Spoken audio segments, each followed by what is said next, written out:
E aí galera, aqui é o professor Tarragol, seu professor de física aqui da nossa plataforma Sou Mais Online, e o conteúdo da aula de hoje, lançamento oblíquo. Fiquem ligados porque o lançamento oblíquo, assim como o lançamento horizontal, é um movimento que acontece em duas dimensões. Na verdade, são dois movimentos acontecendo ao mesmo tempo. Como assim, professor? São dois movimentos acontecendo ao mesmo tempo? É o movimento de ir para frente e subir. Poxa, professor, então eu tenho Vx, velocidade, componente da velocidade que leva a bolinha para frente, velocidade inicial x, componente horizontal x, e Vy, componente vertical da velocidade que leva a bolinha para cima. Lembrando que essa velocidade aqui é a velocidade vetorial. E para encontrar essas componentes Vx e Vy, basta fazer decomposição de vetores. Velocidade inicial multiplicado pelo cosseno do ângulo de lançamento, que é esse ângulo aqui, ó, com a horizontal, e Vy, que é VO vezes o seno do ângulo de lançamento. Mas não é a nossa preocupação inicial. Nossa preocupação inicial é entender que esse movimento acontece ao mesmo tempo com duas componentes. Vx, componente horizontal, Vy, componente vertical, ok? Outra coisa importantíssima que você deve analisar é a trajetória descrita por esse objeto. Uma trajetória oblíqua, uma trajetória que forma um arco de parábola. A bolinha, então, está subindo, indo para frente ao mesmo tempo.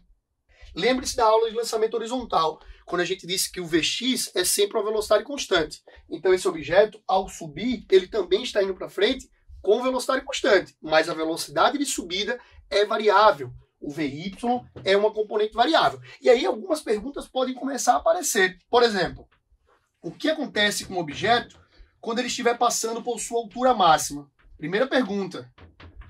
Quando um objeto passa pela altura máxima, o que acontece com ele? Será que ele atinge sua velocidade nula, assim como no lançamento vertical? Vamos lembrar, lançamento vertical. O objeto sobe, ao chegar na altura máxima, sua velocidade é zero temporariamente para poder retornar. Lembre-se que lá em cima a velocidade é zero no lançamento vertical, mas a gravidade a aceleração é diferente de zero. Já no lançamento oblíquo, ele quando atinge a altura máxima, ao atingir a altura máxima, sua velocidade não é zero não. Apenas uma componente é zero. Qual componente é zero? Qual componente é zero? Vx não é zero. Vx permanece a mesma, porque ela é constante. A componente que se anula quando chega na altura máxima é o Vy. Na altura máxima, a componente vertical, velocidade variável, Vy, ela se anula. Mas Vx continua existindo para o objeto poder continuar indo para frente. E a pergunta é, como calcular essa altura máxima? Certo? Para calcular essa altura máxima, você aluno, altura máxima, você aluno precisa saber o tempo de subida. Então, a preocupação é como calcular essa altura máxima do lançamento oblíquo. Para você calcular essa altura máxima, eu disse, você precisa do tempo de subida. E para calcular esse tempo de subida, você pega a equação da velocidade. Velocidade inicial y é igual a gravidade vezes o tempo de subida. Ok? Então, professor, eu quero saber como calcular o tempo de subida no lançamento oblíquo. Se você conhecer esta velocidade aqui, este ângulo, você pode fazer esta decomposição do Vy, trazer esse Vy para cá, com a gravidade você encontra o tempo de subida, que também é igual ao tempo de descida. Com essa velocidade inicial, com esse tempo de subida, você pode encontrar essa altura máxima atingida. Você vai pegar velocidade inicial y, multiplicar pelo tempo de subida, menos a gravidade vezes o tempo ao quadrado, dividido por 2. Ok? Então temos duas equações mais complexas. A primeira, nem tanto, para você calcular o tempo de subida, e a segunda para você calcular a altura máxima do lançamento oblíquo do objeto quando ele atinge sua altura máxima. Daí, existem os casos particulares, onde você, aluno, pode ganhar tempo, detonar naquela questão, aplicando apenas uma dessas três equações. Para isso, professor, eu quero calcular a altura máxima. Poxa, eu quero calcular a altura máxima, não quero precisar utilizar essas duas equações bem maiores, vou direto na equação dos casos particulares. Lembrando que o objeto precisa sair do nível do chão, por exemplo, e voltar para o chão. Esses casos particulares não valem se o objeto sair do chão e, por exemplo, cair em cima de uma montanha, por exemplo, num nível mais alto. Não vale. Para você aplicar essas equações, é necessário que o objeto saia do nível do chão e volte para o nível do chão. Ok? Para você fazer essa altura máxima, pega esta velocidade inicial aqui ao quadrado, esta aqui, não VOX, não VOY. Essa não vai precisar decompor quando usa essa equação dos casos particulares. Então, pega a velocidade inicial ao quadrado, multiplicado pelo seno desse ângulo aqui, ó, desse ângulo de lançamento ao quadrado, dividido por 2 vezes o valor da gravidade. Aí a equação para a altura máxima nos casos particulares. Aí tu pergunta, professor, mas eu também quero calcular o alcance, a distância, ó, essa distância aqui, ó. O alcance desse lançamento oblíquo, que a gente chama de alcance máximo, que tem muito a ver com esse ângulo, eu falo já, tem muito a ver com esse ângulo. Esse alcance máximo, você pega a velocidade inicial ao quadrado de novo, vezes o seno de 2 vezes o ângulo de lançamento, dividido pela gravidade. Tá ok? E por último, se você quiser calcular o tempo de subida de uma forma mais direta, tempo de subida, você pega essa velocidade aqui, multiplica pelo seno do ângulo e divide pela gravidade, ok? Esse tempo aqui não é elevado ao quadrado a velocidade, tá? Só o do alcance da altura que essa velocidade é elevada ao quadrado, ok até aí?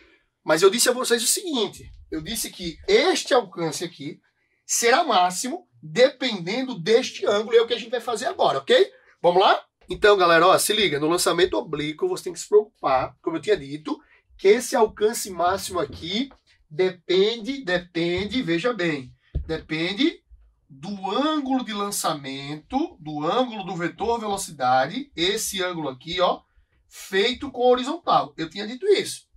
Por que depende dele? Veja bem, é uma questão aqui de matemática. Esse alcance, ele depende da velocidade. Beleza. Mas esse alcance depende do ângulo de lançamento. E o seno desse ângulo, a gente sabe na matemática que o seno só consegue assumir o seu valor máximo se este argumento aqui